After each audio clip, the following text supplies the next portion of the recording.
5, 4, 3, 2, 1. And it's live.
This is Leicester Till I Die TV.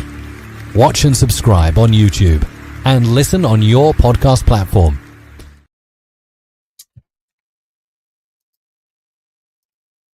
Good evening, good afternoon, good morning, good night, good day, goodbye. Hello, wherever you are in the world, one of those will apply to you. It's Monday, it's 6 o'clock, it must be the review show.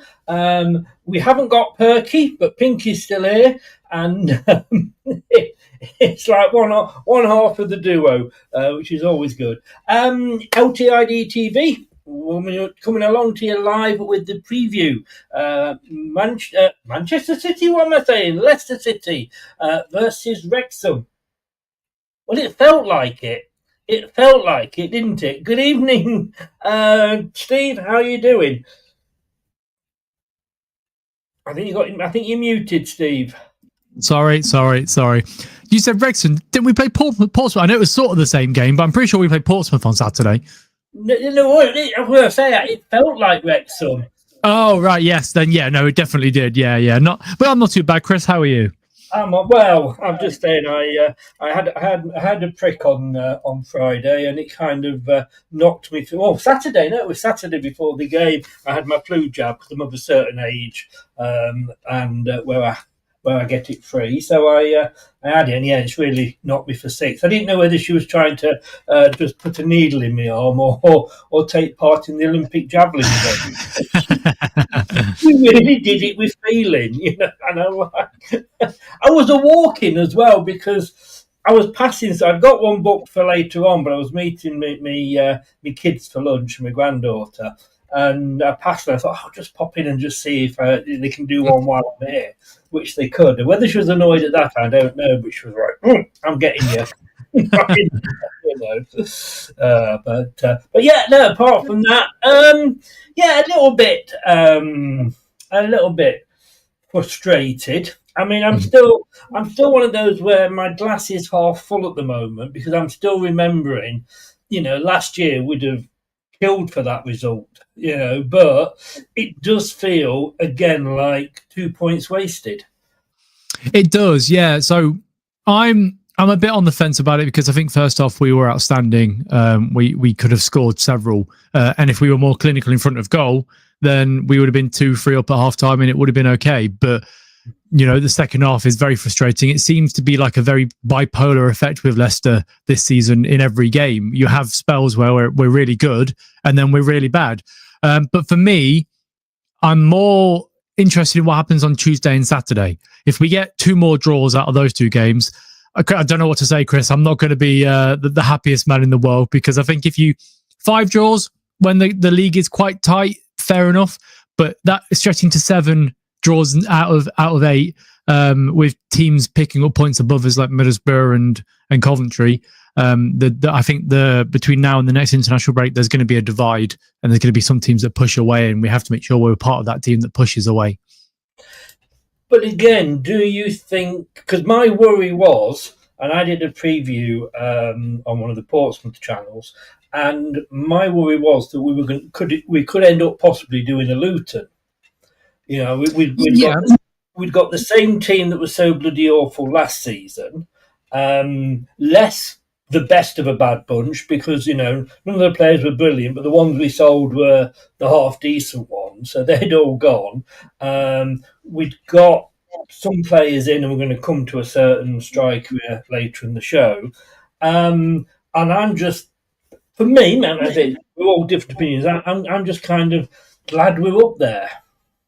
That's fair, but I think that we're 10 games into the season now. Last season we have to put to bed and focus on now. 10 games is a long period of football. To put in performances, to pick up points and show a real marker to where you actually want to be. So for me, yes, we can talk about last season and the players that are still here. Fair enough, but at some point you've got to move on and talk about this season. And I think that in some of the games, we really haven't been good enough. And I think that's down to an arrogance more than anything from some of the players. So that is where you can lean onto last season, like Wout Fass and players like that. But I didn't think personally we would get relegated again. Bear in mind, the first time we went down, everyone was saying, oh, we could be back-to-back relegations. It wasn't going to happen. We've got too much quality in this squad to get back-to-back relegations. But yeah, look, we're still in the mix. We're still fourth. I think that's a positive. We've only lost once this season. Again, that's a positive. But it's the frustration of being at certain points in games where you think, okay, wow, we've turned the corner. We're going to control this game, and then suddenly, we've had the Jekyll. Here's the Hyde, and we're awful for 25 minutes. Can't get a hold of the ball. And by all accounts, according to what Marty said at the weekend, he told the lads at halftime that he wanted to play a certain way. He was telling them 5 minutes into the second half, switch it to this way. And apparently they didn't listen. So that's a worry in itself. But look, 10 games in, we're still in there. We are.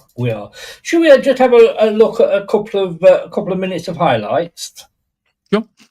And see what we think.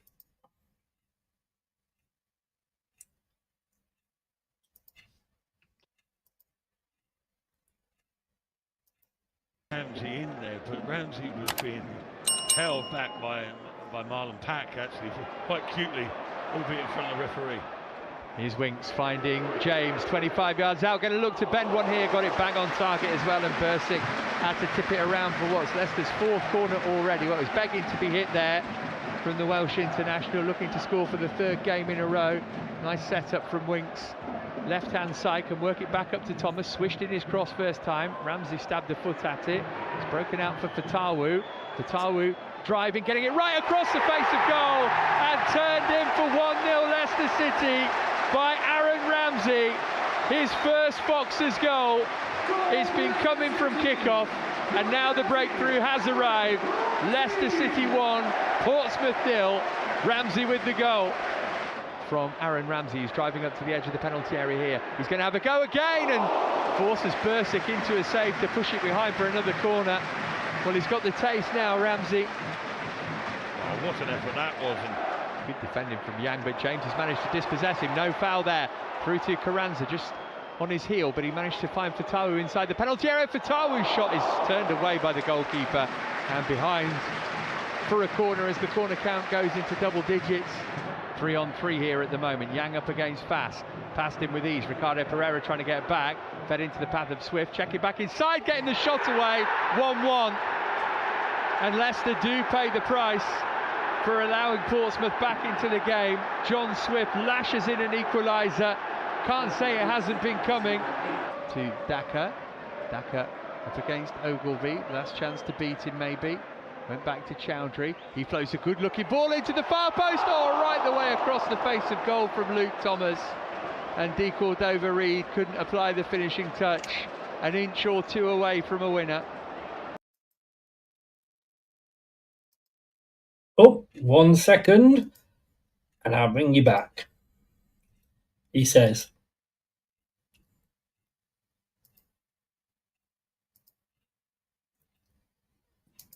There you go. I pressed enough buttons that it come up eventually. Kick me out. Look, they've been saying we'll see Marty's post-match thoughts later, but if you were there, I'm presuming, it was definitely watching it. I'm going to say that first, from the 20th minute onwards in that first half, that was the best I've seen us play for like 18 months. Yeah, we pressed really well. Ramsey, I actually think that the front four played pretty well. And then obviously having Winks and James behind, they were, those two are the pivot, so they're important anyway. But overall, I think it was the best performance I've seen so far this season. But then again, and then the flipping to the other side, it was the worst performance I've seen this season in the second half. So, it's that real, as I said, Jekyll and Hyde sort of situation, because, we were all over them. And if we had been slightly more clinical or come up against a keeper that wasn't on his best form that I've seen for a while, we would have been sort of free up at half time and nobody would be complaining about another draw, would they? We're all happy. We'll all go home happy and off we go. But that's football and that's the Championship, isn't it? It is. And look, I know people keep saying these are teams we should be beating, but this team beat Middlesbrough last time out. And Middlesbrough, I just saw them absolutely demolished Ipswich, who, I thought that was one of the best games of the season when I saw it on Friday night, but Middlesbrough deservedly came through that. So everybody, I think that for me, anybody that's coming on going like, we should be beating this team, we shouldn't be, we should be beating that team. And I know you don't want to keep harking back to last season, but, 70% of this team is from last season. And it's baby steps. And yes, there's things to mend. Yes, there's things to improve on. But he's doing that gradually. Remember that, we had no pre-season with our new manager, did we? No, my only caveat to that is that I think the club are more than desperate to get promoted this season. Judging with the whole shirt sponsor situation and the potential sellable assets coming into the summer, next summer. Realistically, there's only a Fatawu that is going to fetch big money in this team. I don't know if Monga will leave just yet, but so they need to get promoted by all accounts, and I think that's. Some fans think I'm not one of them. I'd be happy to have another year in the Championship to get things right, to move things along. But I know that there is a lot of frustrated fans that think, we should be beating Portsmouth, we should be beating Preston and Wrexham and these teams that come up from League One and be better than we are. But it is right. We are baby steps. For sure, and Marty needs because it's not his first. He had one transfer window day. Realistically, he had one day to bring players in, and that was the last day. He needs at least 2 or 3 transfer windows to put his own mark on this team. But I'm not sure whether or not he'll get the 2 or 3 transfer windows at this club, because we know how trigger happy the board is now when things aren't going well. And would this be the case? So, I do. And I think it'd be silly to... what gets me is we can be trigger happy, but then again, we can be totally the other way, as in Ruud van Nistelrooy, as in Brendan Rodgers, and hang on to some managers for too long. Well, I think Ruud van Nistelrooy was a bit of a misnomer, to be honest, because I don't think they would have sacked him because of the financial situation, especially because they wanted to get it into this year's accounts and not last year's accounts. So I think that one, it was just a case of let's just limp by. He's going to bring some younger lads through anyway, but we'll give him to the end of the season. But we're not going to give him the job full time. Like, we're going to sack him. Brendan Rodgers, unfortunately with Brendan, I think there was too much loyalty on top side to keep him for as long as they did. He won a trophy and Brendan wasn't going to quit. And they didn't want to sack him because in the end, it cost us close to £15 million to sack Brendan Rodgers, that season. So, look, if Fichai was here, I think Rodgers would have got in the summer before. But, it is what it is. So, yeah, but I think now, the new era of since we've been relegated, we've had Enzo, Steve Cooper, Ruud van Nistelrooy, and now Marty. 4 managers in 3 seasons. That's not a recipe for success, is it, really? No, I agree totally. And welcome along, Craig. And no, I'm going to just put this right. I did not want Gary O'Neill. I would have sooner had the needle that nurse javelined into my arm, in my eyes, than have Gary O'Neill, who is still out of work, funnily enough. But look, that's the team. We are going to talk Carranza individually later, but that was the team that I think is probably, and it's just that striker role, but apart from the striker, the rest of the team, that's probably our best 10. Yeah, I think you could probably interchange Thomas with Christensen there, but realistically, when I saw the team news on Saturday, I was thinking actually that's probably our strongest 11, barring Mavididi, Famonga sort of situation. And I was happy and I was excited. And 45 minutes into the game, I was thinking, bloody hell, we've got a really good team here. If we were just more clinical, if Carranza could get one, great. But so yeah, I think a lot of players would have, a lot of fans, would have gone, yes, this is a team I want to see. And do you think that, because apparently, I've not seen them all, but I was being told there's a lot of fans that are calling for Marty out. I don't know if there's a lot of fans calling for Marty out. There is a select few fans that have said it online that I've seen. There were some boos at full time. I wasn't one of them. I will happily boo certain players at times, but I didn't. I'm not going to boo 10 games into the season when realistically we're in a rebuild effectively. But there have been some. I wouldn't say it's a majority of fans, but there have been some fans that have called for Marty to leave already, which is wild. It is wild. Totally. I mean, I know. We can talk. What's he called? Posteloglou at Forest and Martin at Rangers. But no, come on. Yes, we've gone to a lot of managers, but let's be serious. This would have even beat Steve Cooper's reign, wouldn't it? Yeah, and like I see it in the case of, so I've just purchased a new pair of boots, right? And I'm wearing those boots in at the moment. It's going to take me a while to wear them in, and it's hurting my feet. I'm not going to lie, it's hurting my feet. I wore them on Saturday, and my feet were hurting by the end of the game. But I know that in 3 weeks' time, those boots are going to be perfectly fitting and they're going to be comfortable as anything. You've got to give Marty that time to be the boot, to mould around this team and this squad and make his own changes. So you're basically saying he's got 3 weeks then? No, he's got 3 weeks. It's like cat lives and dog lives, isn't it? I think 3 weeks for boots is effectively a season for a manager, I was being facetious, mate. I was being facetious. I mean, I think we're going to see changes tomorrow night.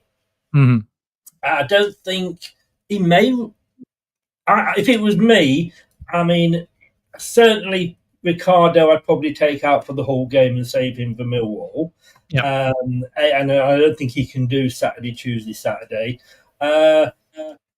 Bays, and I tell you the thing that worried me was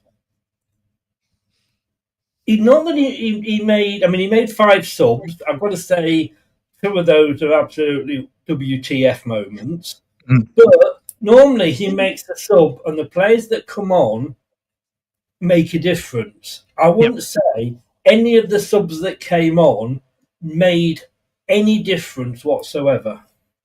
I would disagree in a sense that I think Jordan Ayew came on and played pretty well. You had that chance that just went wide of the post. But I know that D. Cordova-Reid picked up a hamstring injury, so he managed to, by the time he came on the pitch, he'd injured himself, so he wasn't going to do much running anyway. And then, look, the rest of them, Daka is Patson Daka. We all know what we're going to get with Patson Daka.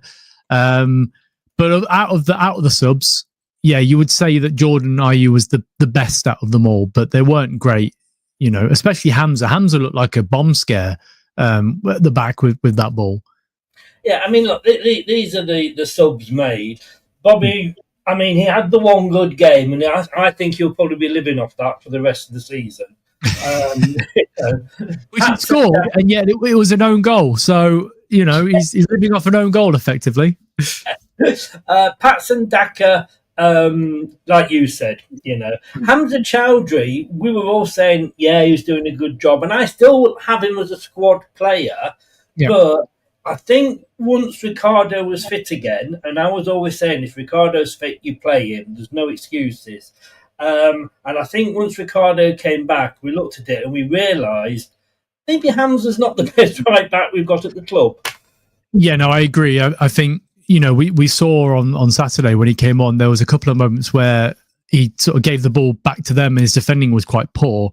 And then, and I say this for every single player in our squad, actually, the crossing at the weekend, the fact that I think we had like 12 crosses and only one of them connected with one of our players. That is awful for a team that is chasing a win. So yeah, Hamza put in a couple of awful crosses. So did Luke Thomas. I know, or Ayu did one as well. So yeah, but Hamza he's not levels that Ricardo is. But even then, Ricardo at the weekend he looked slow. He looked old at the weekend. Yeah, this is why you've got to be careful that you don't. For me, as much as I want Ricardo to play whenever he can, you also have got to play to his age, if you like. Yeah. Samare, I've got one word, and that is I've got one letter, and that is why. Again, obviously, a few people like him. Brad, if he was here, would probably be defending him. And we know there's a good player in there. He's just camouflaged, and I can't see him. And I just wonder, I think his contract's up at the end of the season, isn't it? Yeah, it is. Yeah. And look, if we don't play him, I suppose the argument is we're going to get no money for him. But I'd sooner risk that and put somebody. I know we've got Silko Thomas was on, and I know he plays a different role. But where was Louis Page? Where's all these players that the youngsters that we were thinking would be playing a big part of the season? And we had one academy player start. Well, one academy player on the pitch all season. Yes. So I think this is important to actually say. So it almost feels like we've given we've played these lads, in the first few games this season and last season as well, the last few games, to get them to sign a contract. And once they've signed the contract, they've gone, well, off you go, back to the 21s. Louis Page, for example, a lot of clubs were after him in the summer. He signed a deal, and then we've not seen him since. I know that Evans has just signed a deal today, his first professional deal with the club. So that's another one way, sort of like, well, you've signed now, off you go back to the academy. Aluko was the same, and the only one we've seen is Jeremy Monga, and I think that is where a lot of fans will criticise Marty, and rightly so, because look, we've seen the majority of this squad's fail for 2 seasons. Even some of them failed in the season we got relegated the first time, like Woutfast and Vestergaard and these players.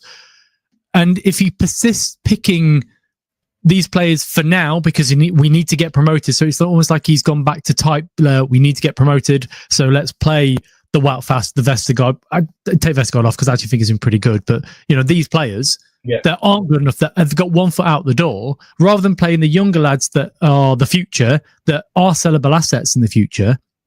That's where he's going to come unstuck with a lot of fans. And I think if you give it till Christmas and he hasn't then integrated Louis Page again and Aluko and Ben Nelson for another who's stagnating in the under-21s, who needs football, that's where I'm going to be a bit wavering with my support, because I can only get behind these shit players, excuse my French, for as long as I can, because look, the performance at the weekend, where the second half, where we've got Woutfast who can't be bothered to make a tackle to stop the ball. Anybody else in that, take the yellow card, take the free kick. It's fine. Over somebody like Ben Nelson, who wants to be here, is on a long contract and is a sellable asset. So yeah, that's the frustration. I agree. I think we need to see the younger lads. And I'm fed up. I'm going to be honest with you. We're always going, we've got a new manager coming in. He's a great believer in youth, and we're going to see the young players come through. And they're saying Marty likes to promote the youth. They're one of the youngest teams at QPR, blah, blah, blah. The usual bullshit, because like you just said, we don't see them. Yeah. Yeah. I don't get it. I mean, how often, and again, don't get me wrong, Wout Faes made a difference when he was coming on as a sub. Maybe that's his role, if you like. I think, again, out of contract at the end of the season. But stick him on for the last 20 minutes. But why? He's making more mistakes than Okoli was, and Okoli was dropped. Why not, if we're not going to play Ricardo, let's stick Aluko, because he's a right back. We know that Chowdhury's not necessarily up to it now. Why isn't Christian making a start instead of, Thomas? It almost seems like they have one good game, and then that's Marty going like, yeah, I'm going to stick with him. Yeah, I look, we don't see these players behind the scenes, do we? We don't see fast at training, and Marty does. But it does feel like this is the pressure to play these players because we need promotion. So yeah, so apologies, my camera was flickering, so I was just moving it to make sure it was working properly before. Sorry, I thought you said. You were dancing. He really is wearing them shoes, then, isn't he? But yeah, so I only heard half of what you said, but so sorry, can you just paraphrase it for me, just so I can? Yeah, basically, it's like Marty's seeing these players have one good game. Or one, like without phase the last 20 minutes, and thinking, right, I'm going to stick with them. And even when they don't have the good games, he's still sticking with them because of what they've done. And I don't care if they're bloody good at training and if they get 20 crosses in and they're headed in, 70% of the time. It's what you do on the pitch. Yes. So, I completely agree. Like, Wout Faes has been at fault for at least 4 goals since he's come back into the side. You got the West Brom one where he went down too easily. I think he was at fault for the goal on Saturday. He was reckless with his tackle against Swansea. I don't think he needed to dive in there, but he did anyway. And then actually, I blame him for the goal we conceded against Preston because he was so slow at getting back. He had plenty of time to get back and he didn't. And then they scored and we lost the game. And yeah, look, Okoli, I think the jury's still out with Okoli. I think he's good enough and he's only going to get better if he plays games, but he was a bit weak against Preston and he wasn't great the week before either. But I would rather have Okoli come in, make a mistake. Okay, fair, he's young, whatever. And it's fickle really, isn't it? Because if he makes a mistake, we all criticise him anyway. But actually, if he's playing football and he keeps somebody like Wout Faes out of the team who doesn't give a damn about Leicester City or the fans, he said for 2 years he wants to leave. Let him go. I would stick him in the reserves.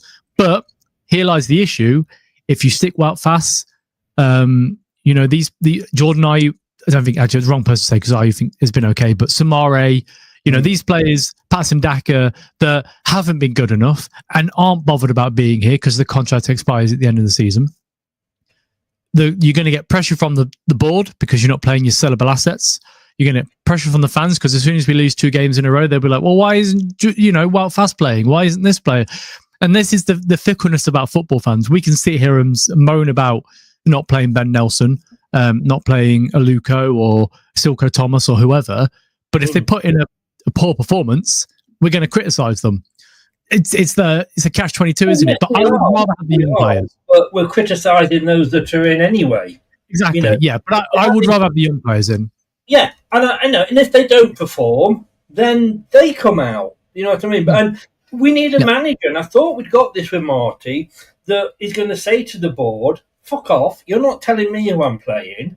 I'm going to play the team. Because if the team's successful, it means I'm successful. Exactly. If I'm successful, it means you're going to be successful and get promotion or whatever.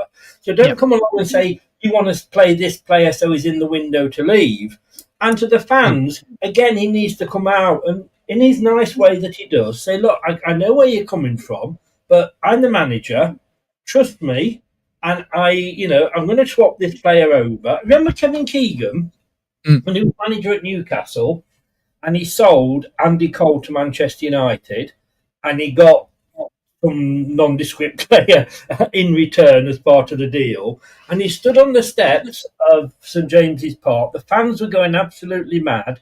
There's a load of fans turned up. You probably won't remember this. And Keegan came out, and everybody was booing and going. And he was basically saying, trust me. I've done what I think is best for the club. And sometimes best for the club is getting money in. He says, but you've got to trust me. And I will always respect him for coming out and facing the fans and saying that. Well, I think you can hark back to 2 years ago where Enzo came in and instantly went, "You're not part of my plans," to several players, and they ended up leaving. And I think we respect him a lot more for saying, you shouldn't be playing. You should be somewhere else. And if Martin, maybe Marty's trying to be the nice guy as well as trying to, placate some of these players, and us at the same time. But realistically, we are in the midst of our lowest ebb in the last 15 years, which is incredible to say considering we won the Premier League and the FA Cup. It's outrageous the fact that we're in the Championship again, but it happens. You need a strong-willed manager to come in and say, this isn't good enough, I'm going to move these players on. And then it's up to the club to move these players on. If he comes in and says on the first day, oh, by the way, I'm not interested in keeping these players. I've had a look at the squad. I've done my research for the last couple of weeks because I know I'm going to get the job. I don't want Wout Faes. I don't want, Samare. I don't want Oliver Skip or Harry Winks. Winks has been okay since he's come back in, so not really the case. But, they don't want Bobby Reid. And the club say, okay, we'll try and get rid of them. But then it's on the manager to say, well, if you can't get rid of them, they're not playing anyway. Get them gone. I don't care. If you even have to accept £1 million for one of them that's worth double that, get rid. But I think that he's paid out of his pocket to be here and he doesn't want to lose the job because it's the biggest job he's ever had. And at some point, you've got to realise that, you need to be a strong character. And but I said earlier that the next 12 games will define how his season ends in the sense of, does he bring the young players through? Because come January, these players that are out of contract, we saw it when we went down the first time from the Premier League, they won't put the effort in. They'll be at 70% because they don't want to get injured for that big payout in the summer. And then you got the issue of the Tamare, Patson Daka, Jordan Ayew. Do you play them? I wouldn't, personally, if they're still here. So, difficult one. It is, and obviously as fans, it's easier for us to sit here and say, but look, that's why we do these shows. And I understand why Wout Faes is playing. Just responding to the comment in the chat, I understand why Wout Faes is playing because he is the best. Like Vestergaard is the best passer of the ball. Wout Faes is the best defender we've got that progresses the ball forward 10 yards into space. I get why he's playing, but if you have a player that does that but can't do the rest of it, is it a positive? Because it's not for me. If a player can give up and make mistakes every game, or not every game, but 4 times in the last 6 or 7 games, is that worth having that player that can press the ball when actually Okoli would have put his body on the line to get that yellow card at the weekend? We know for example, with Vestergaard, we know, and I think I don't know which manager it was that said, I know what his faults are, but I look at what he brings. And whilst what these players bring outweighs the negatives, then you go with them. But at the moment, I don't think Wout Faes' positives are outweighing his negatives, to be honest. Prashant, thanks for coming in. Sorry, I've not had a chance to say it yet, but happy Diwali to you. Hope you have a good one. Right, looking at now. I mean, 1 second. Carry on. Tell me about that. I'll talk about the game. So, so we're effective getting goal scoring opportunities. I do agree with that. I think that we were pretty good in the first half at creating goal scoring opportunities. We had several decent chances. And let's be honest, Portsmouth, I didn't see a lot from Portsmouth at all in that first half. I think they had one shot, and it wasn't really anything that there's an issue for Stilasic in goal. But it's clinical, isn't it? We need to be more clinical in front of goal. It says here that we were effective from long shots. James Justin had a decent shot from distance. Ramsey had a decent shot from distance. If one of them sneaks in the corner, then we're 2-0 up at half time and everyone's happy. We did play with width. I think our wingers were a bit poor, in all honesty. But realistically, if you look at the goal scoring opportunities we had, great. It was great. But second half, we didn't have any of that. So the positives that you're seeing there and the strengths that we see there are all well and good, but that's only 45 minutes. The second half, it says no weakness there, Chris, which is a surprise to me because I think we were weak on the counter for the entirety of the game. When they came in at half time and actually speaking to a Portsmouth fan on Thursday on Jack's channel, he said that they like to press. And I've said previously, we're not good with people that press us because we've got slow defenders. Vestergaard, for example, if you press Vestergaard, he's passing it to Luke Thomas, who's then going to panic with the ball. So, and they switched it up at half time they pushed the defender into midfield. So it was 3-on-3 effectively. And then we hit us on the counter. And we are awful against counter attacks. We have been awful against it for a long time. If anyone's got two quick wingers, and we're pushing up the pitch to score a goal potentially, when we get hit on that counter, we are always going to concede. Happened against Preston, happened against West Brom, happened on Saturday. It's so frustrating to see it. You can see it in the stadium. I was saying to the guy next to me, look at the way they're playing now. They're going to get us on the counter, and then 2 minutes later, they got us on the counter, and I'm just like, and if I can see it, and I'm not a professional manager or anything like that, I play Football Manager, but that's it. Surely the manager can see it. Yeah. Well, I mean, if you play in Football Manager, you'll be the next Will Still. Better looking, I would say, but I'm not going there. But no, look, I mean, I'm surprised there's no weaknesses, and I do apologise for having to go. And I did say this was going to happen, but my Amazon parcel. I wouldn't believe they can get a blow-up doll in that size, would you? There you go.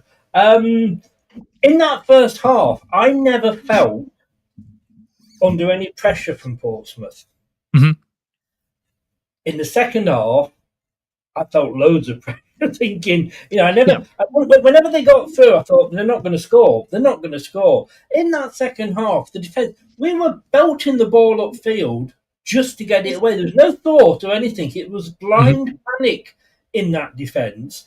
And it did remind me, and I jokingly said at the start about Wrexham, but it did remind me of that game, is that if you're the team that's on top in the first half, you know that things are going to be different in the second half. Because, if you're playing a team with a decent manager, the opposite manager is going to look at that at half-time and go, fuck me, they are brilliant. We need to do something.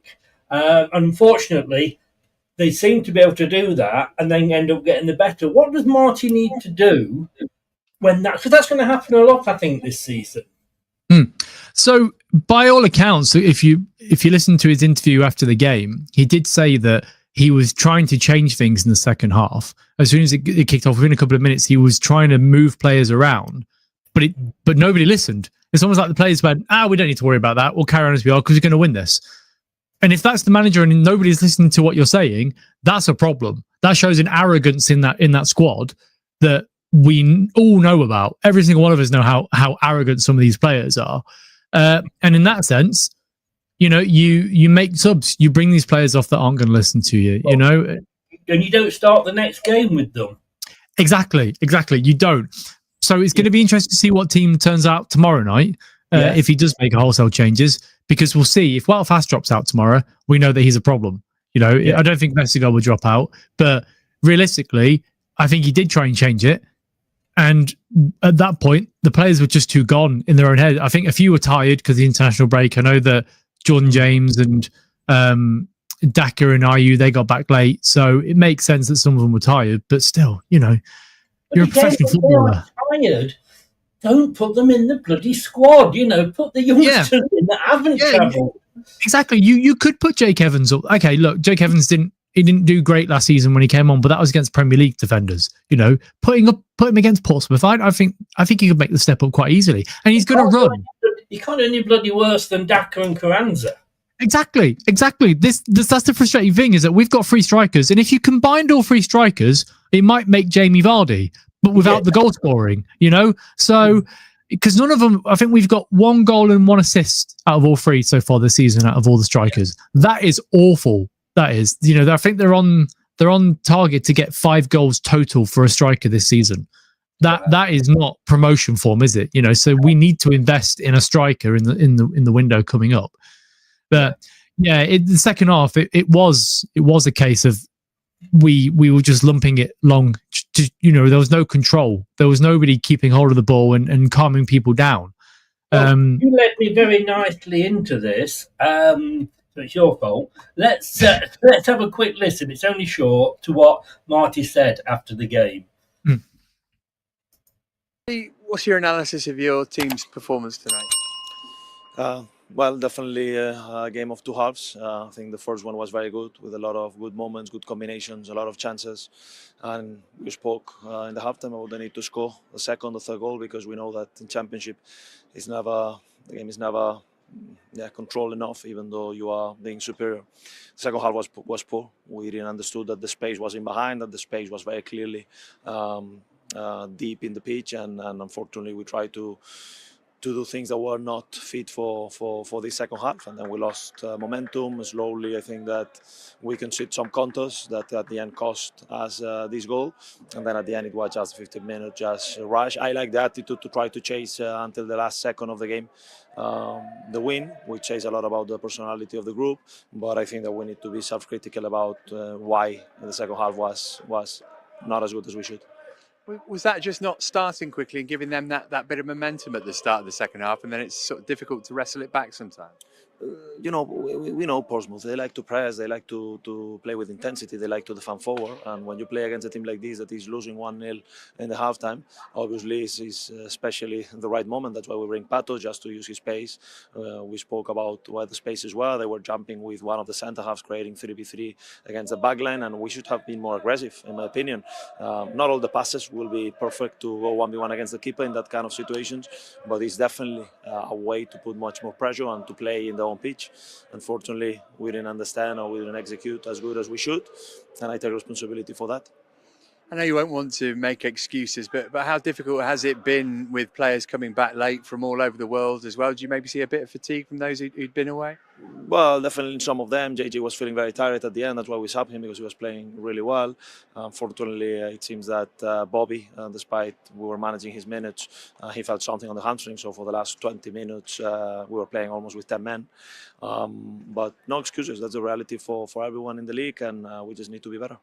Finally, start of a busy week for you. Big game away at Hull on Tuesday. It's a good thing about the Championship, isn't it? There's always another opportunity to get a win on the board. Yeah, I said now to the guys that all this disappointment, that it feels like a defeat, and I like that kind of attitude.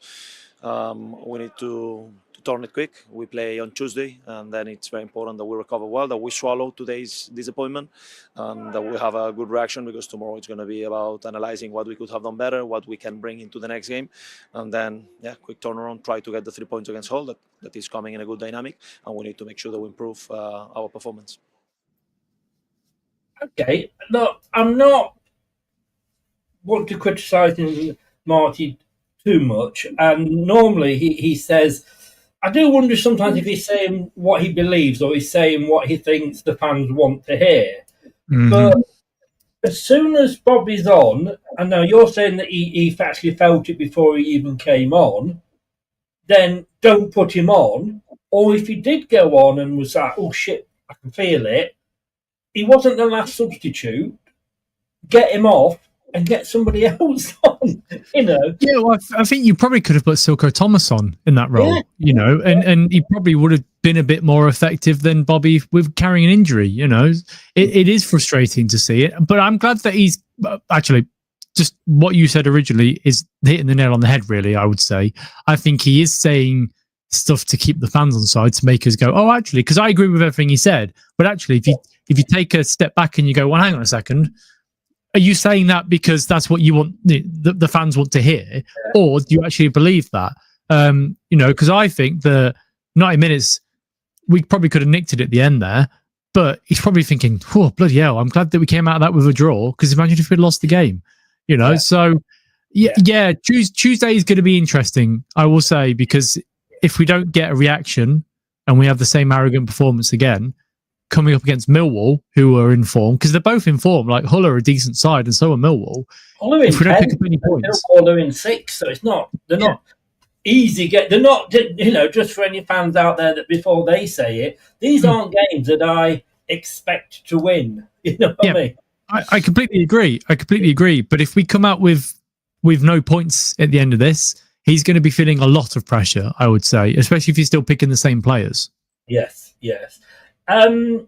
Just to go back briefly to talking about substitutions, and look, normally his substitutions, apart from I think it was possibly the Wrexham game, but generally speaking, his substitutions have been very good. They weren't good, but when you look at the substitutes that he had to pick from, it wasn't. They don't look at that bench on Saturday and think, well, that's a really strong bench. I don't anyway. But do you understand the removal of or the taking off of Ramsey and James? So I do with James because he, as Marty said, he came back, he was tired, so I understand him playing sort of 60 minutes and taking him off. Sorry, I'm going to come back to you on that one. He's tired. He went to Belgium. Yeah. It's not like, it's only like him playing on Saturday and then playing on Tuesday for us. Jacobo Reed, I can agree to a point because he was in Jamaica or somewhere, wasn't he? Yep. But I'm going to say this, that players, and I can only say this because I actually came back from Australia in business class. All these players will be business or first class. I came back, I slept like a baby. I got off that flight from Australia at Heathrow and I felt fine because I'd had a flat bed, I'd got, drinks whenever I wanted them. I'd got a pillow, I'd got a blanket, I could take my shoes off and stretch out and get on my side. There's no reason that anybody comes back from these flights feeling tired. I would disagree in the sense of, look, he's a professional athlete, and I having to take a flight after, because I've been like a cycle before taking a flight and stuff. Your legs do feel it. It's not a great feeling, is it? If you're tired and you're exhausted on your legs and you take a flight, especially if it's a long one. But I agree, Belgium isn't far away. But I would say the caveat there is that, no offense, Chris, but you're not a professional athlete. You're not playing 90 minutes in Belgium. You can't see what's below that line. but I agree in the sense of the fitness. There shouldn't be any issues with the fitness now. We're in October.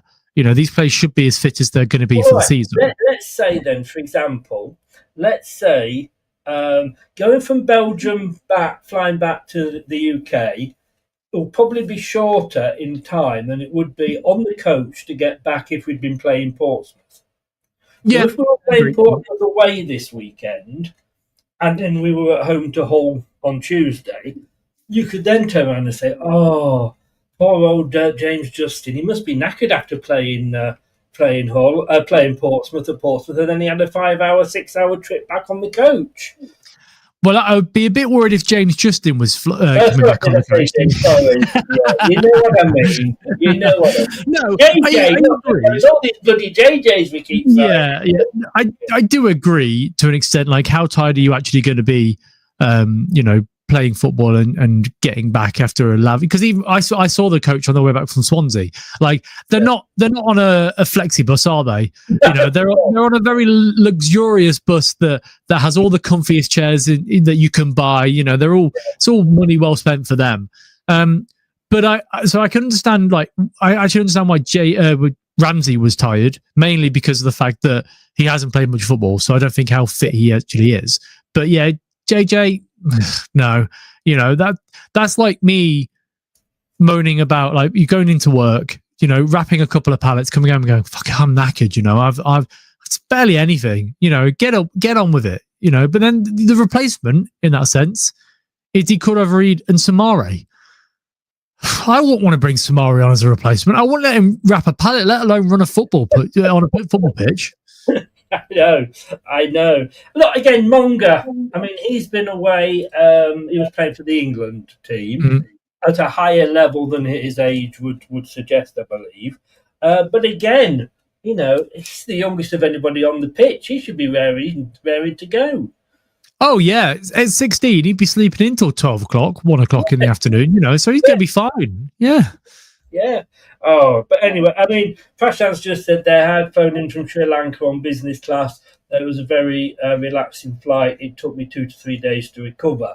But you're coming the other way, then. It's also not from Belgium. There's not much time difference. I know it's an hour, but it's not too bad. I've done it a few times. I think it's okay. And even Jamaica is going the other way as well. So But look, interesting, and I've left these up for a little bit because the top one there, you've seen these before, and this, and I've forgotten what they call it now, but this is, you can see when Leicester on top when, the opposition were on top. So in the bottom one is the Wrexham game, with Leicester in blue. On the top one, middle one, sorry, as you can see, is the Swansea game, and in the Portsmouth one, Leicester on top. Now, I tend to say out of those three, it's a bit tight between Swansea and Portsmouth. I think the Wrexham, we were more in the game than the other two. Well, my views on these momentum maps, that I think they're misleading in a sense that, Wrexham in that second half were a lot better than that graph shows. Even with Swansea, I think they were better in the second half than the graph shows as well.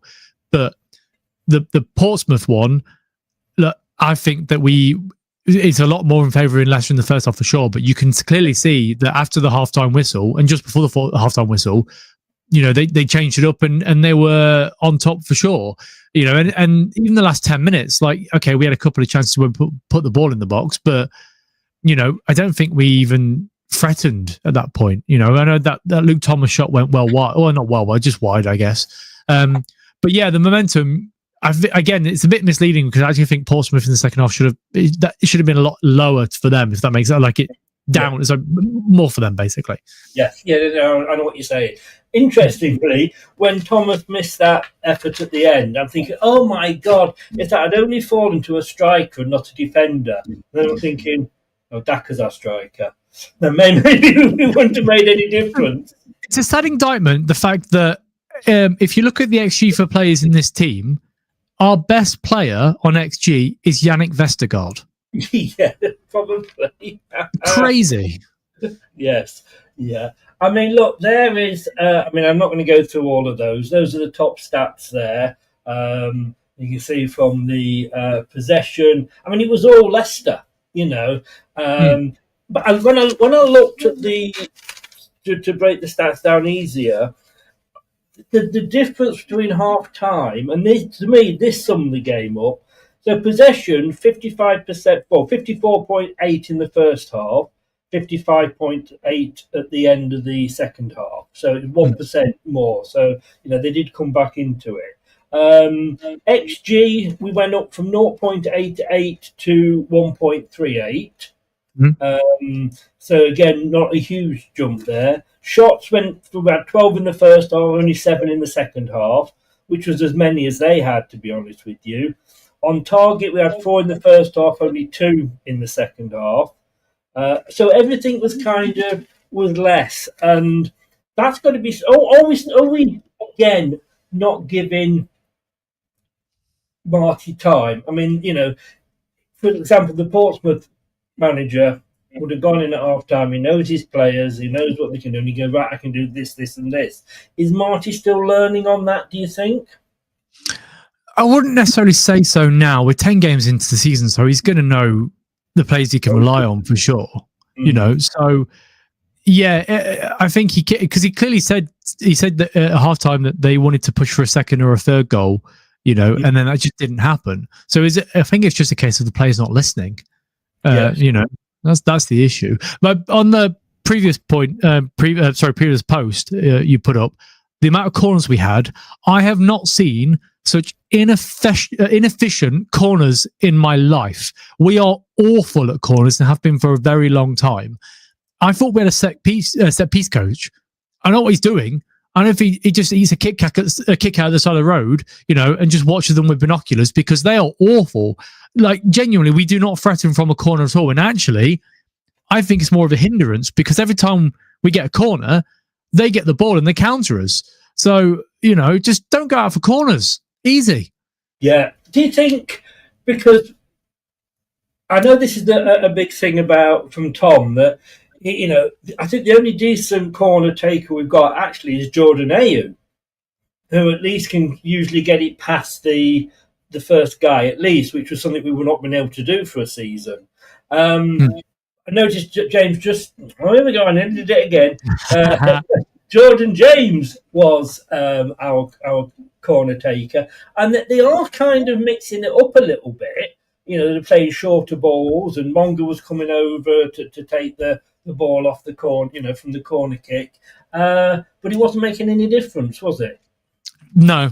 In all honesty, it wasn't. The annoying thing is that where I sit, or I actually stand, the corners in the first half were on the other side of the pitch. So it's very difficult to see, what they're trying really.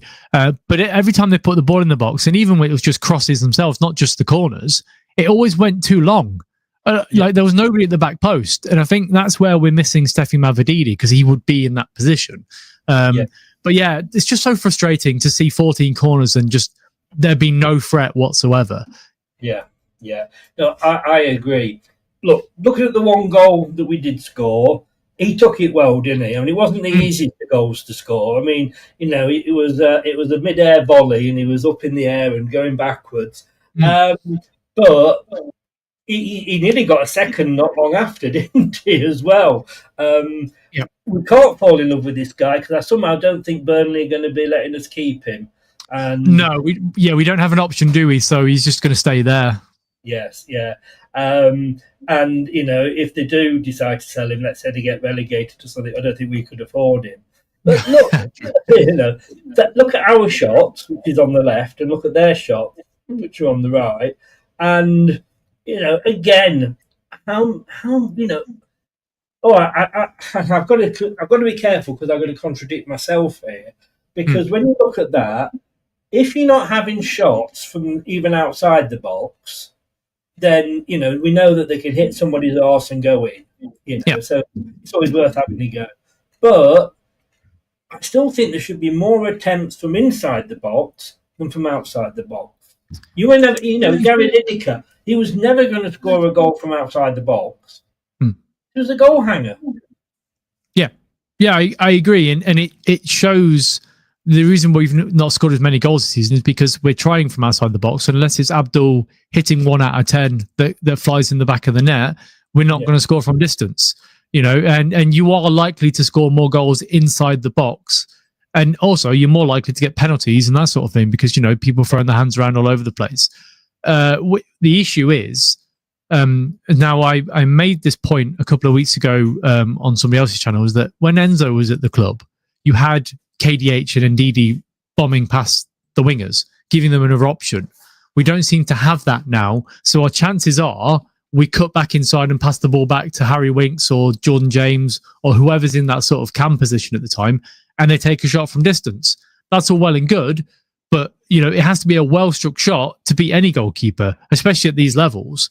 So, whereas when we were under Enzo, we had Ndidi and KDH bombing on past the winger and having that option on the last sort of 6-yard box just near that, being able to cut the ball back, and that's where we scored a lot of goals. So there's a style of play that we're sort of doing with Enzo in that game cycle, but actually we're not doing it as much. So I know it's not the same manager and we're not playing the same way, but I would like to see that a bit more. We don't have that with Thomas, the overlapping or the underlapping. I think he did 1 on Saturday, and I was very impressed when he did 1. I was like, bloody hell, he's underlaps. Jesus.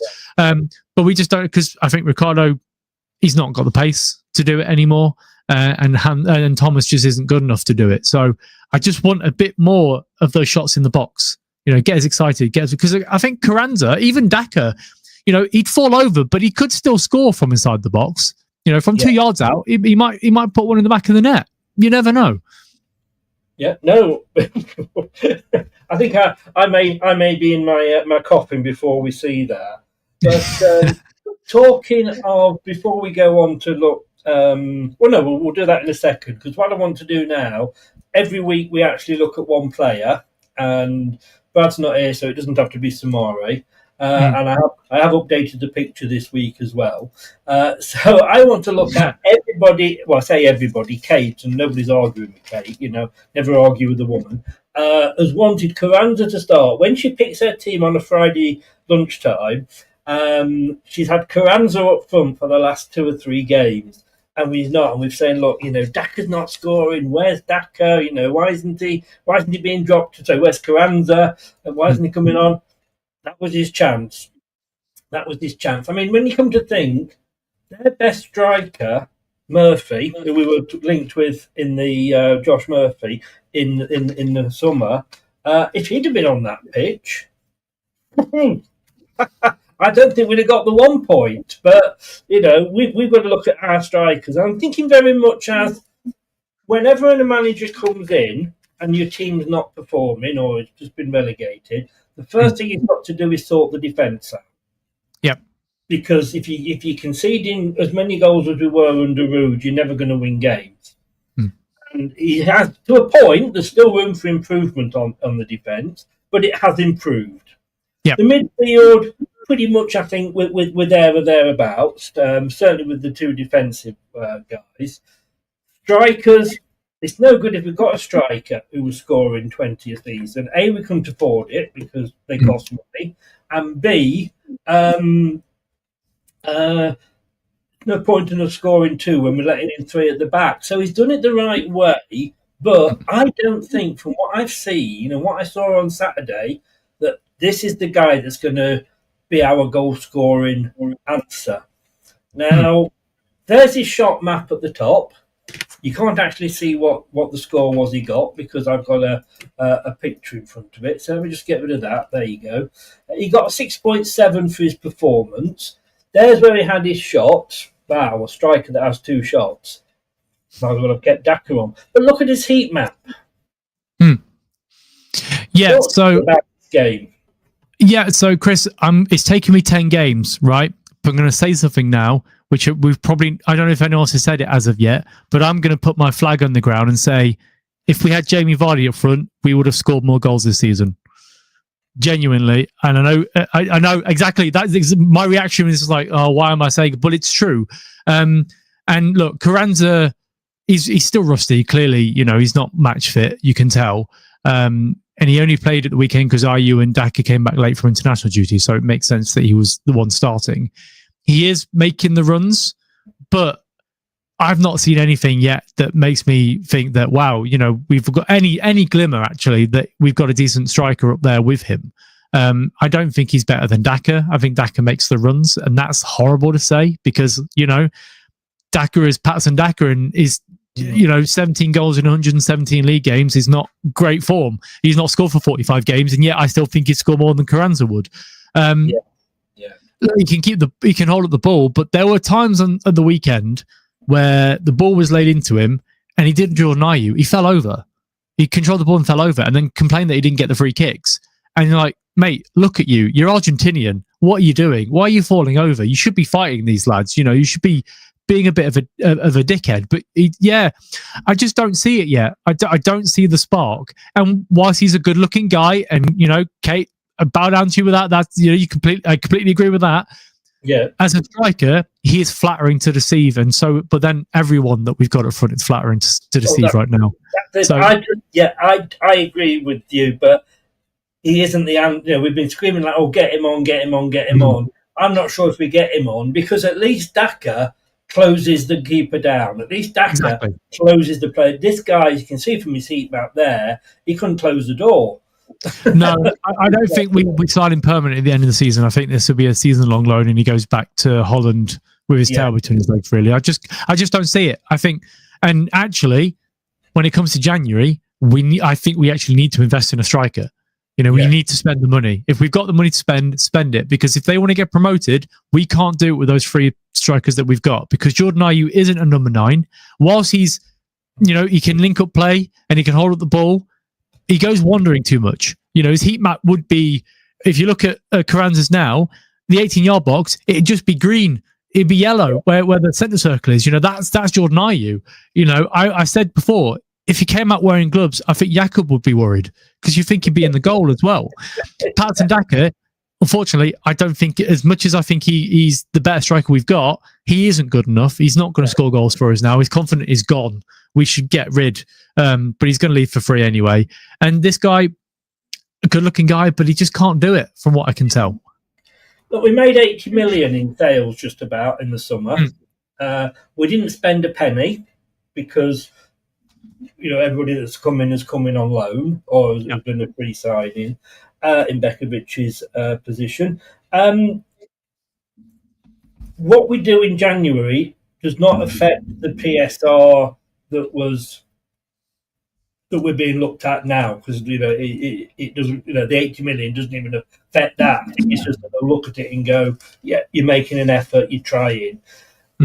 We need to buy one player in January, and that is the striker. I don't think we particularly need anywhere else, because we've got the youngsters to come through. Jake Evans. Sorry, I'm not seen enough of him to sort of form an opinion. But surely we can go and get somebody for 15 million that's going to be, scoring the odd goal here and there. Well, I mean, we passed up on Richard Kone, which I think would have been perfect for this team. I genuinely think. Did he?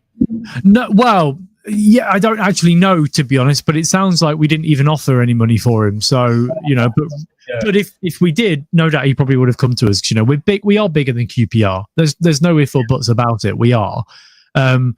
So, and then I know that we did inquire about Ivanovic at Millwall. Now he hasn't started the season well. If he scored for the first time at the weekend, he would fit the system pretty well. But they're the players that you need to invest in. You need to spend the money. You go for a player that's played in the Championship, that has scored goals in the Championship. In all honesty, the player that I would like, which I don't think is going to happen because it's going to cost too much, is Josh Sargent. I think he would fit really well in this squad, but he's cost too much money. So it's not going to happen. Let's be honest. No. So yeah, I think I agree. You need to go out and spend money in January to bring in a striker that's going to do the job, because these three aren't good enough at all, and we can't keep relying on Abdul scoring a wonder goal every week. Well, he was not going to do it every week, is he? We know that. You know what I mean? Yeah. But there's his stats. Expected goals from our striker, 0.02. They've got one shot that he made. So Chris, I had a better expected goals on Saturday than he did. I think I was closer to the goal at one point than he was all game. So, I'm trying to think where the standing is at the King Power. I was right at the top, but at the beginning of the game, I always go down and say hello to the steward friend I've got at the bottom. So I was closer to the goal at that point. So right.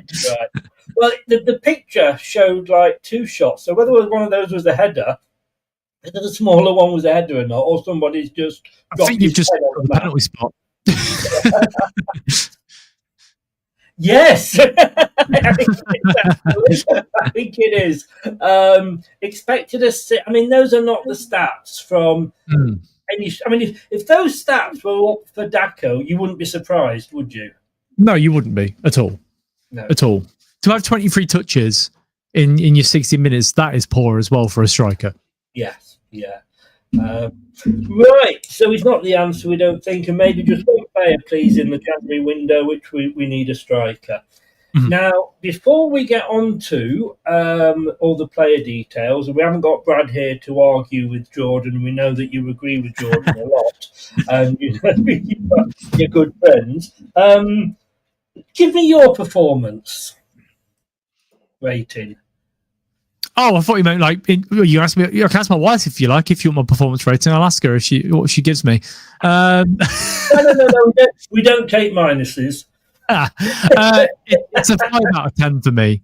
It's a 5 out of 10. It's a 5 out of 10, mainly because it was good in the first half, but it was poor in the second half. So you got to average it out. Yeah, you agree with one of our presenters. Okay. Oh well, there you go. Yes, I gave them. Everybody else gave them 6 on the day after the match. But I thought they were so bad in the second half, it negated the good work we'd done in the first half. Yeah. Good as that was, and probably, like you say, some of the best football I've seen this season, the second half just threw it all away. Yeah. And yeah. Your man of the match? JJ for me. I think he was pretty good until he came off.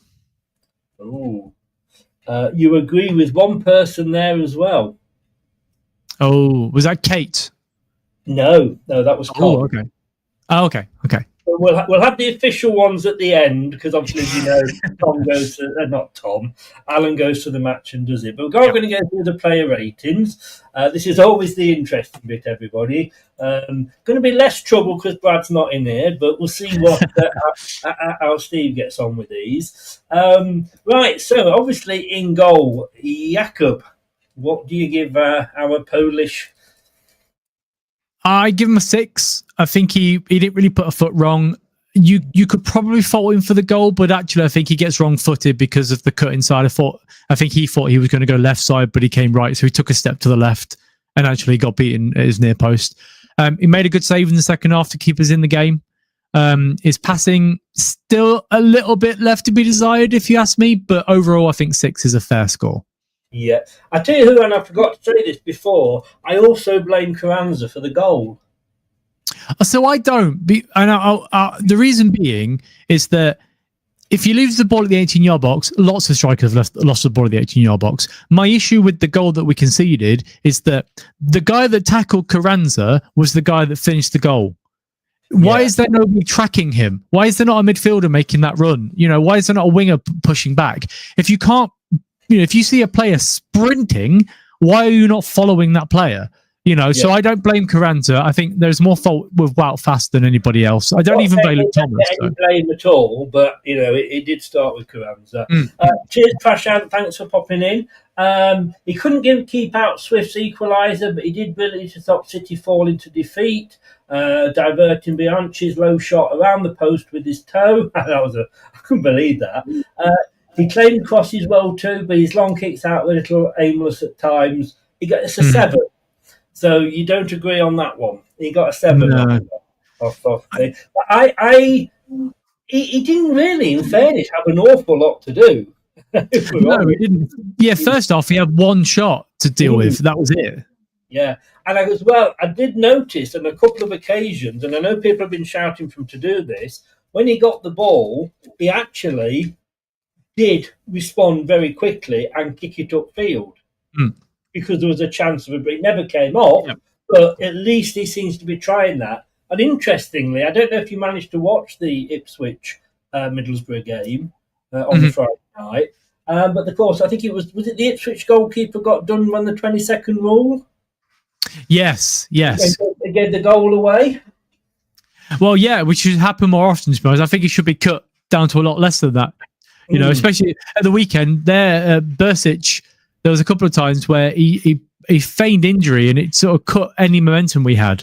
So that's frustrating when that happens, but it is what it is. Did you not think, and I don't know if we're thinking of the right one, the same thing here, but at one point, one of their players went down where they were on top. So the only person who really did help him was us because they buggered their momentum up. Yeah. Right, Ricardo, how many would you give him? Unfortunately I give him a 3. And the reason being, so the yellow card after a couple of minutes, it really curtailed his game for me. He couldn't be as effective as he usually is. And I think their winger had a field day. He looked really poor for the majority of the time he was on the pitch. And maybe that's because he couldn't make a tackle because of the yellow card.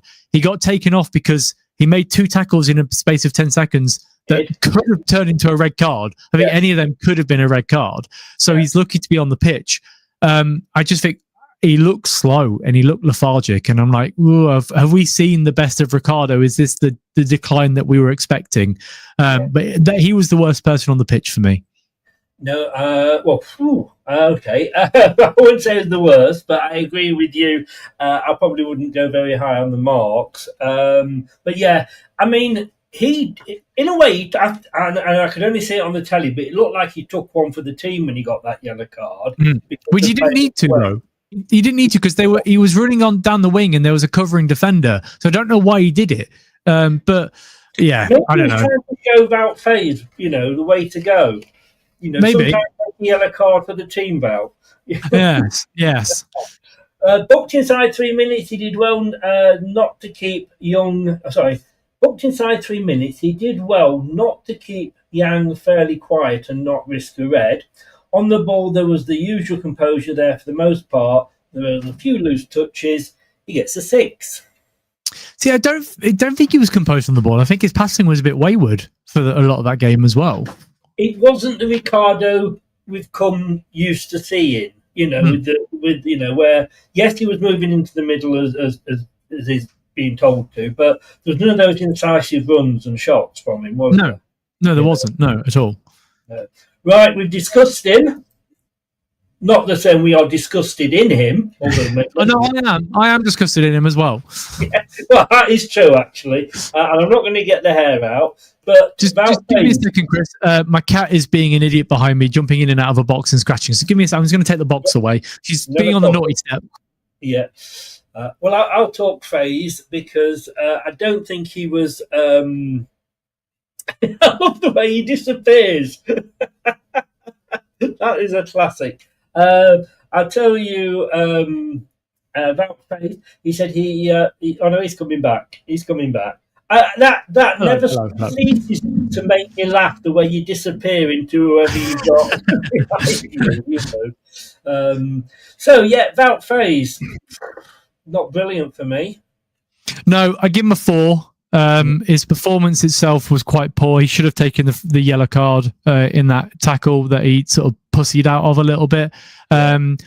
Look, there's only so much you can take with Wout Faes, and at this point, I think he needs to step out the team. I just don't think he's interested. Not as bad as Ricardo for me, but overall, still not a great performance. No, not at all. And put him back to just coming on at the end, for the last 10, 15 minutes.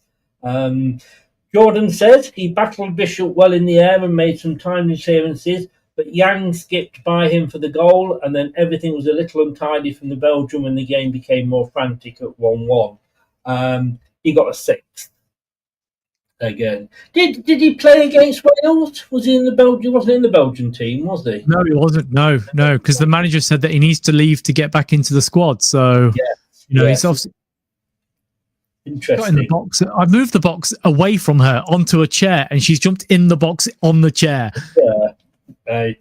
Cat. How many have you got? Just the one? I've got 2. Yeah, 2. And she's 14. One of them's 14, but she acts like a bloody teenager. Constantly.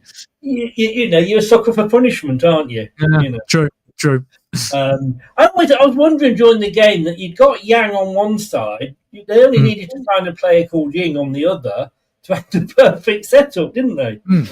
Yeah, exactly. Yeah. I thought it was funny anyway. So, just me. Mr. The Great Dane, Mr. Vestergaard. I give him a 7. I don't think he really put a foot wrong. He tried a couple of long balls in the first half, and then I think after his third attempt that went straight to the keeper, he stopped doing it. I think actually this season he's been our best player. Yeah. I don't think he's the issue in defence. Look, he's slow, but you need a player that's going to pass the ball, and that's what he's doing. It's unfortunate that he plays the same way that Nelson does, because I would prefer Nelson, but I think overall he's not put a foot wrong. And on Saturday, some calm passing again. And like I said earlier on, he's got the best XG out of any player we've got in this squad. So, he's the only threat we've got. Yes, yeah. And which is a bit sums us up, really, doesn't it? That yes, it does. Yeah, he's done absolutely nothing wrong. And if you're going to drop anybody from that back line, it ain't going to be this guy. Exactly.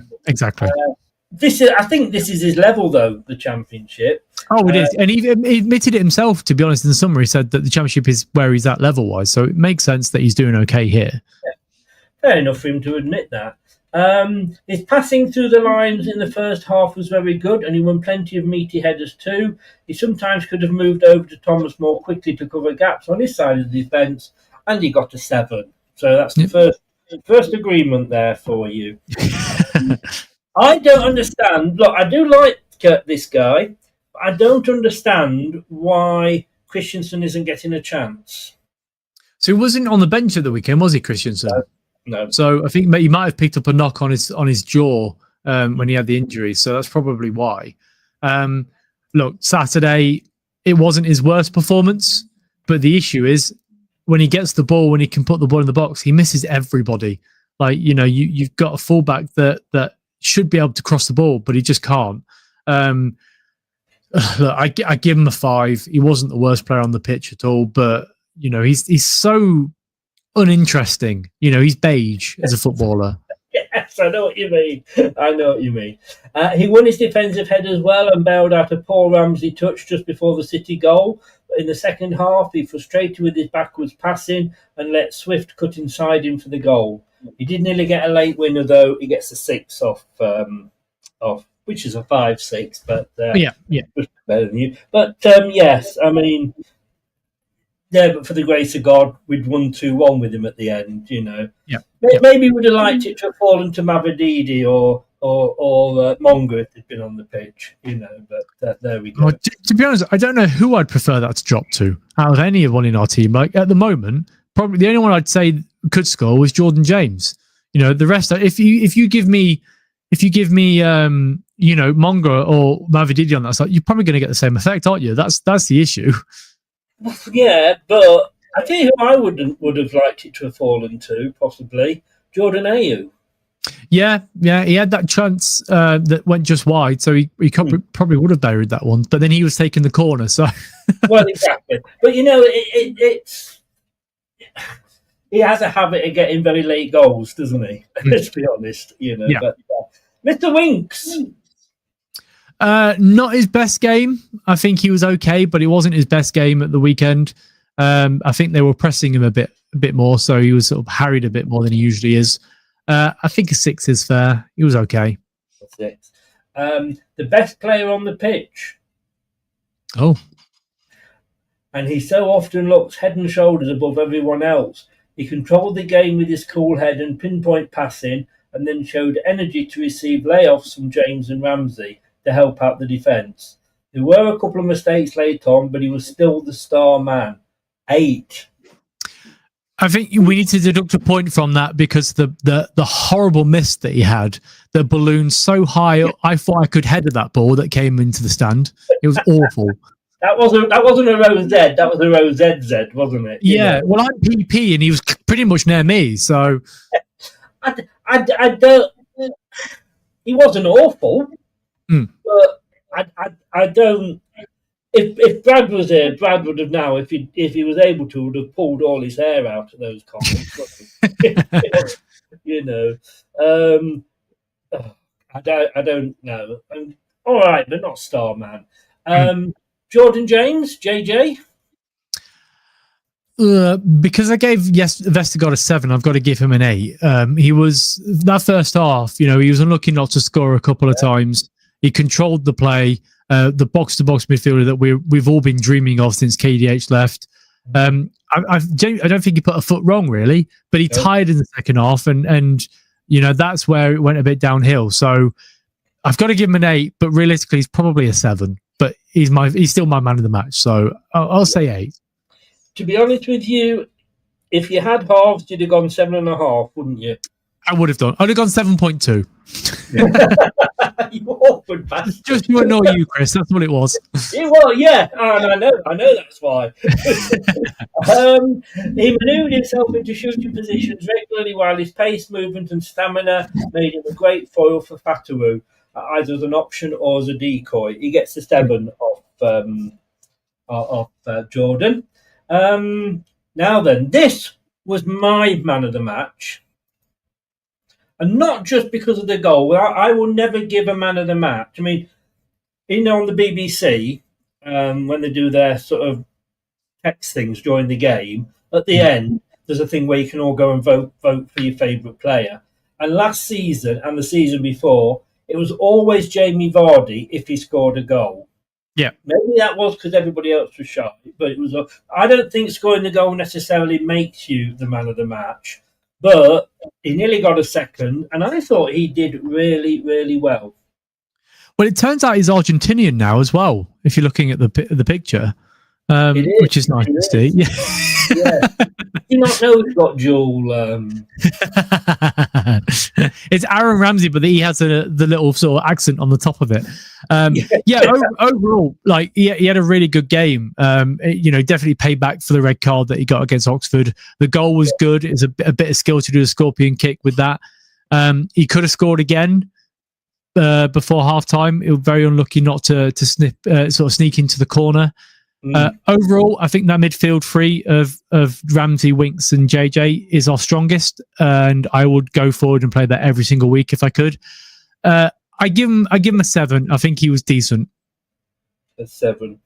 Okay. Well, I'm not going to say anything. I'm just checking what they've actually got. I think when I was doing these, I think I must have done Carranza because obviously the extra and the new 4 players beside, and I didn't update that. I was taking the piss out of somebody for having dual nationality, for the club getting it wrong, only to realise that the guy had dual nationality.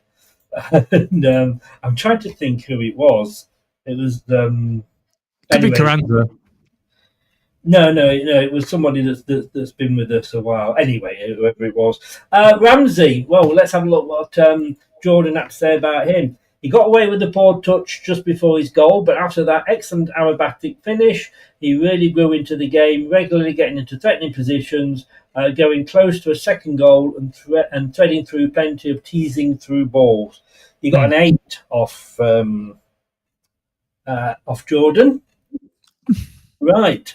The Ghanaian, the Ghanaian, Abdul. I give Abdul a 6. He got the assist, but other than that, that pushes it up because it would be a 5 for me. To be honest, he was quite poor on Saturday. His first touch wasn't great. His crossing was awful. I think it might be one of his worst games in the Leicester shirt for me. But he got an assist, so a 6. A 6. Do we rely on Fatawu too much? If Fatawu doesn't have a good game, do Leicester not have a good game? Well, the issue is that they're doubling up on both sides of the wingers. So, unless he does something special, then he's not going to beat every single player is in front of him. I think we do rely on them too much because we don't have the attacking threat in the middle with Carranza or Daka or Ayew. I would say we do rely on him a bit too much. We need that balance on the other side. Yes, yeah. And I'm just looking now and I can't remember who it was. But anyway, I haven't heard who had the dual nationality. Fatawu, he had the beating of Ogilvy and switched up his game nicely to go on the outside and deliver the cross for the opener, but he did also float too many balls long and he struggled late on. He got a 7. I think Jordan went home at half time. he must have gone home at half time. I'm just sat here so relieved actually that Brad couldn't make it tonight. Right. We then have Mr. Monga. Yeah, a 4 for me. He tried too hard at times. I don't know if he's carrying a knock or if he was tired. But he just wasn't a threat at all. I think when he got hold of the ball, he laid it back too much. He didn't take on his man. I think he's better as a sub coming on rather than a starter for me. Yeah. And the only reason he's starting now is because Mavridi's injured. But again, we've got other options, haven't we? We do. But with Bobby injury, feeling something before the game or whatever. So, Bobby on the wing, I have to say that. But even with Ayew, I know he went out onto the left wing. I think Ayew would have been decent, but again, he was tired as well. So it's the balancing the team. But I just think overall, he just wasn't great. When he received the ball to feet, he was tidy and made good decisions, but ultimately he was quiet and rarely beat his fullback. He also snatched at his one good chance, got a 5 off Jordan. I think as well, the problem with the players like Monga is because they're so good and they set themselves really, really high standards that when they just have an average game, they look worse than they probably are. Yeah. Which I agree. It's not unfair. Here we go. Mr. Carranza. 5. I think he was ineffectual. I can't really recall a time where I take that back. There was a moment in the second half where he went and put in a Jamie Vardy-style tackle on a defender and went out for a throw-in, right? That geared him up. Everyone got excited about that. But other than that, there was nothing else from him. Like he just wasn't. It's almost like we didn't have a striker at times. Overall, look, he's probably not fit properly. He's not properly match sharp. But if that's his sort of his interview for the role, I don't think he's getting the job. No. I mean, when we signed him, I was very questionable of it because, like, you know, when you're not even first choice at the club we're getting you from, you know, not even second choice at the club we're getting you from, that's got to say something. You gave him a 5. His movement stretched Pompey. His flick-ons found blue shirts, and he showed off some nice layoffs when he came deep. All in all, it was an effective performance until he lost the ball for the Portsmouth equaliser. Got a 6 off Jordan. An effective performance. Was he watching the same game? I don't think he was, actually. Like you say, I think he probably did go home at half time. He got a concussion at half time and he just, confused himself. At what point did he stretch Pompey? No, never. I don't think I saw at any point. He made one run in the first couple of minutes and that was it. Probably that's what he remembered. So let's go and have a look at the substitutes. Over Reed. Because of the injury, I don't think I can actually give him a score because he was just not there at all. Like, I know he was on the pitch for a decent amount of time and you should probably give him a score, but actually I wouldn't even know he was on the pitch. And I think that's because he was injured, so he didn't want to touch the ball. No. Well, he got a 4 off Jordan. He wasn't really involved when he did touch the ball. He was fine, but he didn't make City a better attacking threat. And this what, and I touched on this earlier. This was our first substitution. Yeah, he came on at 59 minutes, replaced Monga. Now, if you're going to make a substitution, replace the player, with somebody that's going to be better. Yeah, or change the formation. This guy, as good as he's at that one game was, is not better than Monga. I would get Monga on. And as he was the first, our last substitution was actually in the 80th minute. No, not that was theirs. What was our last substitution? 1, 2, 3, 71. So I don't know when he realised that this guy was injured, but he could have taken him off. There's no rule that says you can't sub a sub. Yeah, I think maybe because he said he felt it after 15 minutes of left of the game. So maybe all the subs have been made and he was just on the pitch for the last 15 minutes with an injury. But yeah, he didn't do anything. I wouldn't even know he was on the pitch. No. Talking, I know when someone is on the pitch, I totally missed this substitution.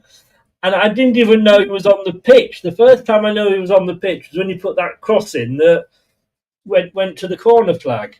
So whether I missed that or what I was doing, I don't know. Are you giving him any marks? A 4. A 4. A 4. Just ineffective again. It's effectively, you could probably put a 4 down for Patson Daka every week and it would just be the same. You can just rinse and repeat at this point. You were doing so well. You were on just one agreement. And if anybody was I never thought you'd actually agree on Daka. He overhit an early cross and received boos from the fans. After that, he barely touched the ball and got 4. I will say it's the anniversary of him in scoring 4 goals in 2021 against Moscow. So I give him a 4 just because of that performance in Moscow for the 4 goals. Just for the anniversary. Yeah. Look, I don't mind booing, but for me, the only time you boo, and look, we've all got different opinions on this. For me, the only time you boo is at the end of the game. I didn't hear any booing. Well, I did, if I'm honest with you, but he says he was booed. I stand in the area where if somebody's going to get booed, it's in the area that I'm in. In all honesty, SK4 and maybe SK1 as well, I guess. But I didn't hear any boos myself, so maybe Jordan's got some. Also, where he sits, I'm surprised he can hear booing from anyone. Because he's in the press section. So I'd take that with a pinch of salt. I think he's talking out his arse. Because I can remember, do you remember when Leicester played Bournemouth, when they were a Premier League team and we weren't last time, and we beat them? And I was actually in the equivalent of SK4, and their striker pretty much doing what Daka's doing, missing everything. For an open goal, it would, he'd boot it over, and he was getting booed, and you could just see it knocking his confidence. He got worse during the game because of that. Maybe they were shouting "Pat soon, Pat soon." Maybe. Hamza. A 4 as well. He looked really shaky when he came on. A couple of crosses that went too deep at the same time. Look, it's very difficult to come on and make an impact off the bench anyway, but especially when you're flying from Bangladesh after an international break. But a 4. He did his job and then delivered a beauty of a cross at the death for Thomas. 6. Okay. There you go. Samare. Oh, good God. Again, a 4. I think he progressed the ball once from what I could see, but overall, we know what we're going to get with Samare. It's the same with Daka. You can just copy and paste the previous weeks and put it in this one. I only noticed one decent run from him, if you like. He spread play well and ran forward into space when he could, but in congested areas he couldn't show himself on the ball. 5. And again, I feel I'm turning into Brad here. Not having Brad here. I feel like I'm starting to go, what the fuck, Jordan? And finally, ladies and gentlemen, Mr. Ayew. And congratulations, by the way, he's in the World Cup. Yes, I give him a 6. I think he did all right when he came on. He had a chance to score and it just went wide. He offered a bit different compared to some of the other players that we had on. I think going forward, you probably start Ayew and bring Daka off the bench. I would say that's probably the option we should go with. So, but on Saturday, it was a 6. It was fine. Yeah. There was a bad touch late on when he let the ball roll under his foot. That summed up. Sorry, Chris. Let me just interrupt you there. I have never known anybody to let a rolling ball, rather than controlling it, when it was a simple ball to go. I could control it, and I'm not a good footballer, right? It rolled off his leg and went out for a throw-in. Yes, I didn't realise it actually come off his leg. I know it went between his legs, didn't it? Oh God! Yeah, I give him a 5. I'm taking it back. It's a 5. Awful.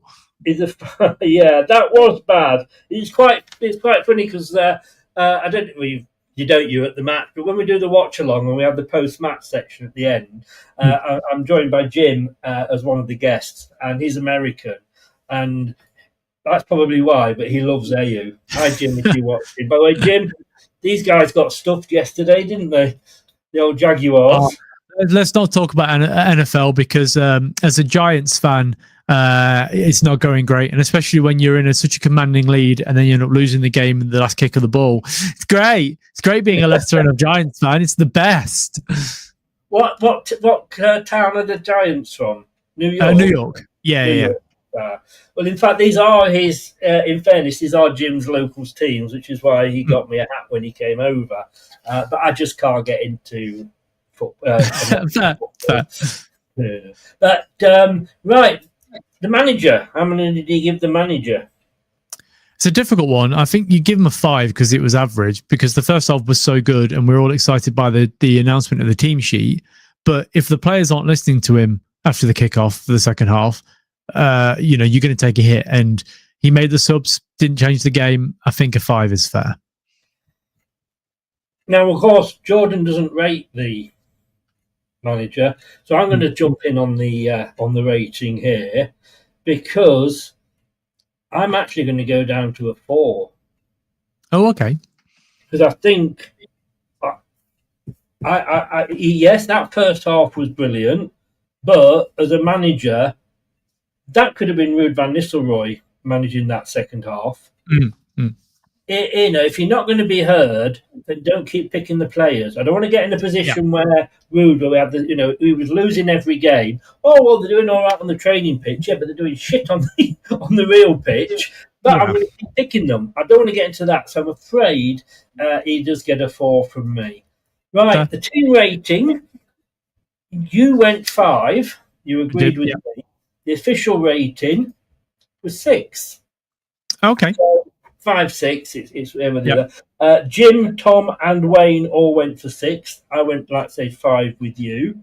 And the man of the match was James. You agreed, so you got that. I went Ramsey, but it was a toss up between James and Ramsey. Yeah. It is. It's showing how important James is to us already. Yeah. You know, he's been the best player in the last 3 or 4 games for me, and he's the first name on the team sheet every week. Yes, and you know he wants to be here. He said he wants to be here. God's sake, don't cock this one up, Mr. Rudkin. Whatever he looks like an English Robert Hoof. If you look at him, he's got that hoof about him, hasn't he? He's like a Play-Doh hoof. Yes. Oh my God! If only we could get Hoof back, you know. But look, here's the table. We've dropped a place. We're down into 4th. We still got I think we still got a plus goal difference, have we? Yeah, +5. +5. And my eyes are not what they should be. 10, 1-4, drawn 5. We still only lost 1 game. And I know, as I said before, if we'd actually made some of those draws into wins, and a bit of a Michael Owen saying here, you know, we could, you know, actually be up in 10th, you know. And it has actually cut the points off there. I do apologise. It's cut the points off the end. But look, with 4th, it could be a lot worse. I'd sooner be where we are than Southampton or Ipswich. True. Out of the 3 relegated sides, we have performed the best for sure. Especially because our transfer window was very delayed compared to those teams. But all of them have had a bit of upheaval, haven't they? You know, the only consistent thing there is that McKenna has stayed at the job, whereas we've both changed our managers at Southampton and Leicester. If we'd have turned a couple of those draws into wins, there'd be no complaining, really, would there? We'd all be happy because we're pretty much top of the league. We would be. But look, I'll take 4th, given on where how we finished last season. Steve, I don't think there's going to be a show on Wednesday for the whole review because it's my day with my granddaughter, and I'm usually in a car, so I can usually be back to do one. But I'm on the bus, so I don't think I'll be back in time. So, but if it changes, I'll let you know. But thank you very much, sir, as always. Worries. And I will see you this time next week. Oh, sorry, very quickly before you go, because we used to do the news show, didn't we, between us? We did, yes. Interestingly, Rangers have appointed Danny Roll as their manager. Mm-hmm. Steve Potter is now named as Sweden boss. Oh, I got the job, did I? You mean Graham? I'm Steve Potter. That's great. But I look, guys, let me tell you, my plan for Sweden is that I'm going to get very drunk with the Swedish women, and I'm men's side. Do you know what? You can be vicious at times. I've told you I'm in pain, and yet you're still going for me. Graham Potter has got the Sweden job, and Sean Dyche is in advanced talks at Forest. Oh, which is fantastic. If you think that they wanted a more progressive manager compared to Nuno, and they went to Ange, and then suddenly they're going to be playing Dyche ball, which is not progressive at all, and probably some of the worst football you'll see at Forest. Oh, it's so good. It's funny what a little club up the road deserves. You know, because they had one half-decent season where they didn't even get Champions League football. They had to kick another team out to get where they were in the Europa League rather than being in the Conference League. And this is what they deserve. You know, they're a big club. You're not a big club. You'll be down here soon. Yeah, indeed. It's going to be interesting to see how Roll does, though. Yeah, well, the upheaval up at Rangers, you know, is a crazy one because, look, Danny, they said that all the fans said that Martin shouldn't have been given the job to begin with because at the end of last season, the supporters trust, so somebody came along and said, look, we don't want any vegans, we don't want any Greenpeace voters, and Russell Martin is effectively a vegan Greenpeace sort of guy, and they didn't want it, so it was never going to work. Whereas Danny Roll, I think that's a good fit as long as they give him time. it will be interesting because I know what's going to happen if we don't get necessarily into the playoffs, which I don't think is a bad thing this season. Like you said, another season down won't do us any harm.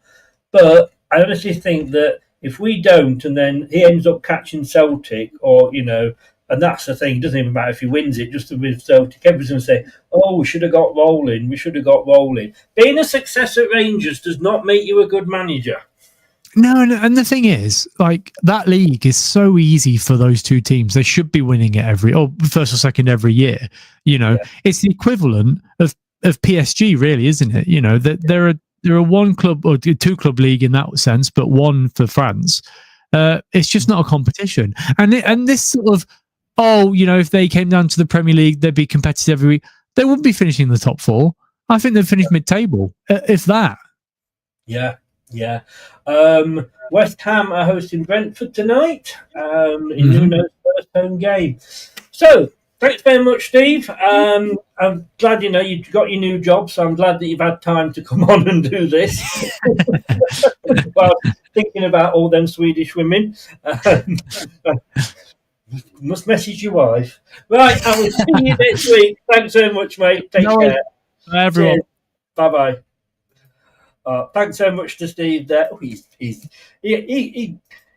gets me, doesn't he? He gets me, and quite right as well. I get him. Thanks very much, everybody. We'll be back at 9:00 with the Championship review, and like, share, and do all that. And if you're listening via your favourite podcast platform, thank you very much indeedy. I'll see you in about 71 minutes. Thanks for watching. These videos are tremendous. You better like them too, or I'll be back. This podcast is proud to be part of the TalkSport Fan Network. TalkSport. Powered by fans. That will conclude this evening's entertainment.